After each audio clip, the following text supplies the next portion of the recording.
Rich and Poor, or Saint and Sinner, by the English novelist and poet Thomas Love Peacock, was written sometime during the 19th century. Although it isn't clearly dated, its themes and style are consistent with his middle period, from about 1815 through to the 1830s, when he was especially concerned with social inequality and religious hypocrisy. The poem juxtaposes the lives of the rich and the poor to highlight the double standards of society and the church. It begins by showing how the poor are condemned for small, unavoidable actions, while the wealthy are shielded from scrutiny. Each stanza sets out something the rich can enjoy in private: meals, drink, music, socializing, travel, and leisure, before showing how the poor must do the same thing publicly, where it is seen as sinful and so attracts moral judgment. The poem builds through a series of these juxtapositions to expose how privilege allows the upper classes to conceal their behaviour, while poverty makes ordinary pleasures appear shameful. The poem comprises 8 stanzas of 5 lines each. The first 2 stanzas focus individually on the poor man and the rich man, establishing them as contrasting figures. From the 3rd stanza onward, Peacock sets up a direct comparison. The first 2 lines describe an aspect of the rich man's life, while the final 3 lines show the same element in the life of the poor man. This clear structure reinforces the poem's central theme: the inequality of social treatment based on wealth and status. The poem is written in accentual verse, a style where the number of stressed syllables per line is consistent, even if the total number of syllables varies. Specifically, lines 1, 2, and 5 carry 3 stresses each, giving them weight and a sense of authority, while lines 3 and 4 carry 2 stresses, making them shorter and sharper. The rhyme scheme of each stanza is A, B, C, C, B, which creates a sense of cohesion and symmetry. Peacock manipulates rhythm to enhance the poem's social message. From stanza 3 onwards, lines describing the rich man, 1 and 2, have a falling rhythm, ending on an unstressed syllable. This produces a measured, solemn tone, suggesting that the rich are treated with deference. Lines describing the poor man, 3 and 4, have a rising rhythm, ending on a stressed syllable.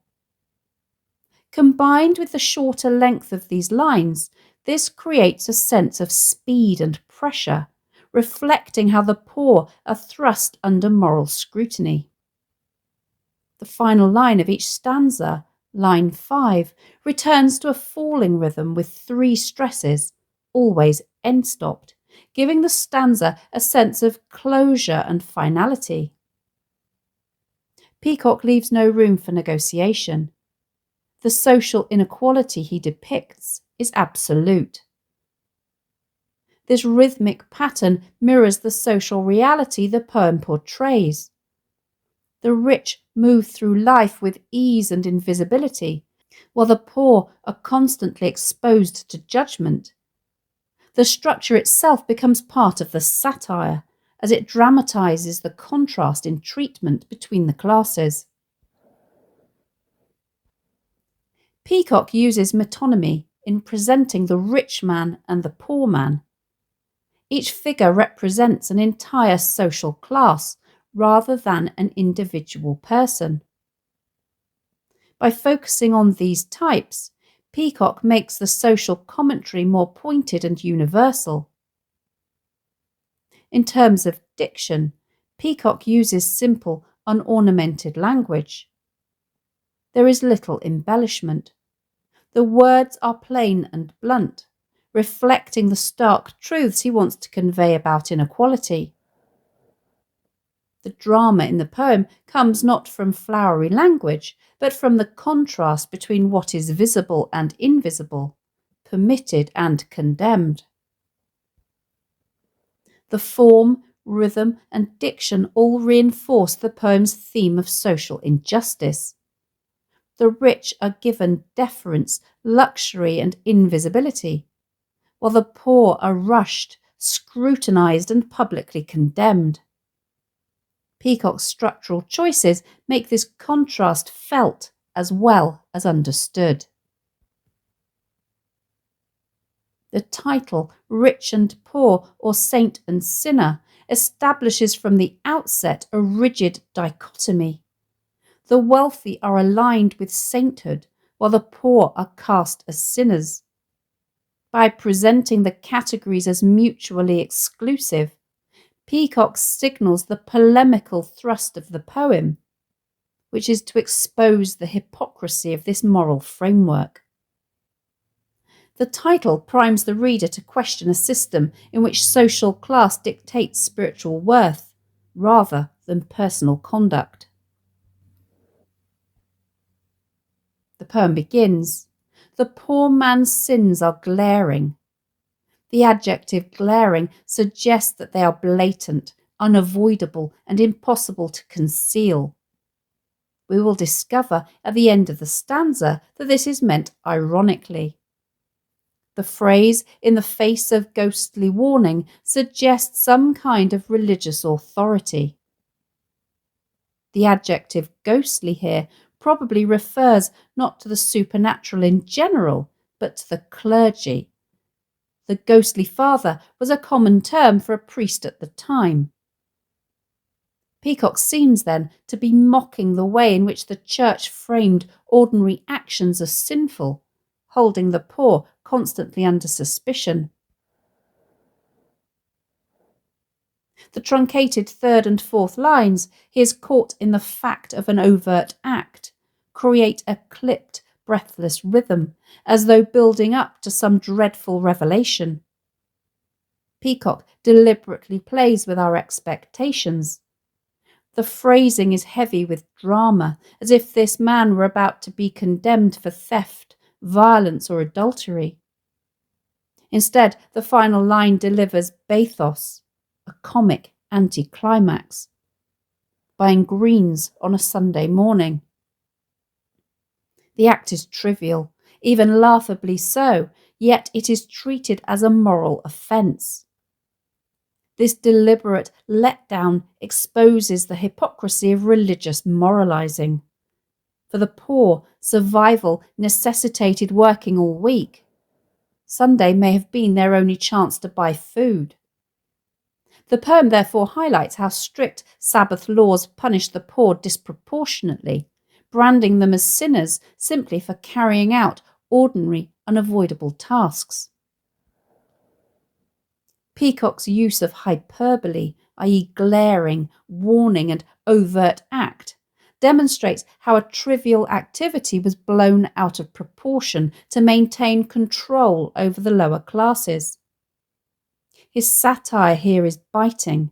He ridicules a system where the poor cannot win, trapped in sin as they are by circumstances beyond their control. In the second stanza, Peacock turns to the rich man, whose sins, unlike the poor man's, are hidden. This contrast with glaring in the first stanza is deliberate. What is visible and punished in the poor is concealed and overlooked in the rich. Money and status, or the pomp of wealth and station, act as a kind of cloak, protecting the privileged from scrutiny. This contrast also reflects the different lives of rich and poor in the early 19th century. Poorer people lived much of their lives in public spaces, at markets, in taverns, and on the streets. They couldn't afford servants or deliveries, so their actions were constantly observed. By contrast, the wealthy lived behind walls, in private estates, and surrounded by deference. Their pomp was not only a display of wealth, but was also a shield that masked their faults. The word pomp carries its older meaning of vain or showy display, adding an ironic edge. Peacock suggests that what is paraded as grandeur is in reality just a cover for corruption. The stanza ends with the lines, "and escape the sight of the children of light who are wise in their generation." Here, Peacock plays on a biblical phrase from Luke chapter 16, verse 8. In that verse, Jesus contrasts the shrewdness of the children of this world, or worldly, material people, with the children of light, or those who are supposed to live by spiritual wisdom. Peacock twists this reference. He presents the children of light as those who claim to represent morality, i.e. the church and its earthly representatives, such as the clergy. But instead of showing spiritual wisdom, they display worldly cunning, turning a blind eye to the sins of the rich. The irony then is sharp. Those who should see most clearly are the most willing to ignore injustice when cloaked in wealth. In other words, Peacock is exposing how religious and moral authority colludes with social privilege. In the third stanza, Peacock sharpens the contrast between rich and poor through the example of food. The rich man is described as having a kitchen and servants to dress his dinner. In other words, his wealth provides him with both the facilities and the staff to prepare meals discreetly, even on a Sunday. His privilege shields him from public scrutiny. Everything takes place behind closed doors, invisible to outside eyes. The poor, on the other hand, lack kitchens and ovens of their own. If they want to roast meat, if they're lucky enough to be able to afford any, or bake bread, they have to carry it to the baker's, where for a small fee it will be cooked for them. This means their actions are performed in public, subject to surveillance, gossip, and moral judgment. The irony here is biting. The poor man, by necessity, must post or go hastily and directly to the baker's, and in doing so, he thus becomes a sinner.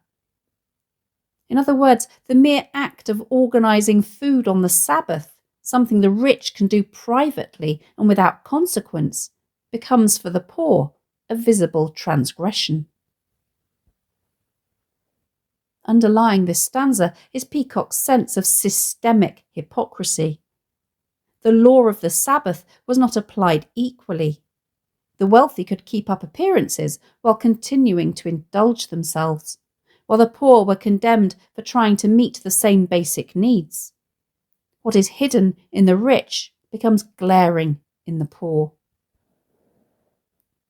In the fourth stanza, Peacock shifts from food to drink, another area where class difference exposes hypocrisy. The rich man has a cellar stocked with wine and a ready butler by him. The butler's role was traditionally linked with the care and serving of wine, so this image suggests effortless, constant access. The wealthy man can drink freely, privately, and in abundance. The poor man, however, has no cellar. If he wants a drink, he must steer for his pint of beer, i.e. travel to the tavern or alehouse and pay for a modest single serving. The mention of a pint highlights both the smallness of his indulgence and his limited means. Beer at this time was often weak and nourishing rather than intoxicating, but still his action carries the stigma of sin. Once again, the key difference is visibility. The poor man's drinking takes place in public, where the saint can't choose but spy him. That phrase points to the meddling eye of moral authority, whether clergy or pious neighbours, who cannot help but observe and condemn.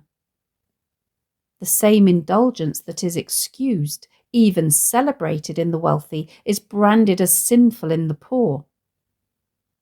Peacock's satire here cuts deep. He exposes not just double standards, but also the absurdity of a moral system where circumstance, not conduct, defines sinfulness. In the fifth stanza, Peacock turns to music and entertainment, another arena where the poor are condemned for what the rich enjoy in private. The wealthy man's painted windows suggest stained or coloured glass, a mark of luxury and privacy. Behind them, he hosts concerts of the quality, i.e. refined performances by professional musicians, the preserve of the elite. Because these gatherings are hidden from public view, they attract no moral disapproval. By contrast, the poor must make their own entertainment. They can only enjoy a cracked fiddle in the air, i.e. an amateur violinist playing outdoors, where music becomes communal and public. The cracked or broken instrument signals both poverty and roughness. This is not the polished sound of the concert hall, but something makeshift and spirited. The final line, which offends all sound morality, drips with sarcasm. On the surface, Peacock is echoing the voice of the moralists, suggesting that such music is corrupting, associated with dancing and revelry, or even sin, ideas that linger from Puritan suspicion of pleasure. But there may also be a pun at work. The sound of the cracked fiddle is literally discordant, so it offends both ears and so-called morality. Peacock is ridiculing the way harmless enjoyment is condemned when the poor do it openly, while the rich enjoy far greater indulgence unchallenged. In the sixth stanza, Peacock widens his scope to entertainment and leisure more generally. The rich man is described as invisible in the crowd of his gay society. Here, invisibility is a form of privilege. Surrounded by others of the same class, his pleasures are normalized and camouflaged by the group. Because everyone in his gay society behaves in the same way, no individual stands out for condemnation. The poor man, however, cannot blend in. His delight, i.e. any attempt at pleasure or enjoyment, is singled out as offensive. Peacock's imagery is particularly harsh. It becomes a sore in the sight and a stench in the nose of piety. The language frames poverty itself as diseased and corrupting, something that offends both eyes and nose. The sibilance of sore, sight and stench adds to this sense of disgust, echoing the hissing judgment of the self-righteous. What the rich can do freely and invisibly is, for the poor, cast as vulgar, sinful, and even contaminating. Underlying this stanza is a wider social message. The church and moral authorities preferred the poor to remain humble, industrious, and silent, rather than seeking pleasure. Their joy was treated not as human, but as an affront, a kind of blasphemy against the social order. In the seventh stanza, Peacock moves on from leisure to travel. The rich man has a carriage, i.e. his own private vehicle, complete with curtains at the windows. This not only spares him from the inconvenience of sharing with others, but also shields him from scrutiny. The phrase, "no rude eye can flout him," works on two levels. It stands for any kind of watchful gaze that might condemn his behaviour. But it may also carry a class implication, the rude or common eye of those beneath him. Either way, his wealth ensures privacy and protection. The poor man, by contrast, suffers the bane or curse of travelling in a third-class train. Here there is no privacy. He is surrounded by others, and the daylight all about him suggests both literal visibility and symbolic exposure. The poor man's life is lived under constant observation, his every action open to the judgment of others. The contrast is stark. The same social system that allows the wealthy to hide away ensures that the poor remain perpetually on display. What the rich can conceal in velvet-draped comfort, the poor must carry out in the full glare of daylight. In the final stanza, Peacock contrasts two forms of taking to the water. The rich man goes out yachting, which was a pursuit that, even in the early 19th century, signalled luxury, leisure, and freedom. A yacht was not simply a vessel, but a symbol of wealth and social standing. At sea, the rich man is out of reach. Sanctity can't pursue him. The moral gaze of the church cannot extend across the waves, so he is free to indulge without fear of censure. The poor, by contrast, do not yacht. They merely go afloat in a fourpenny boat. The phrase is deliberately deflating. Instead of grandeur, we have something small, cheap, and fleeting, a rented rowing boat for a brief outing. The poor man's pleasures are modest and close to shore, yet they still provoke condemnation. The bishops groan to view him, as though his very existence offends their sense of propriety. Once again, Peacock highlights the double standard. The rich are free to enjoy extravagant indulgences beyond anyone's reach, while the poor are shamed for even the smallest recreation.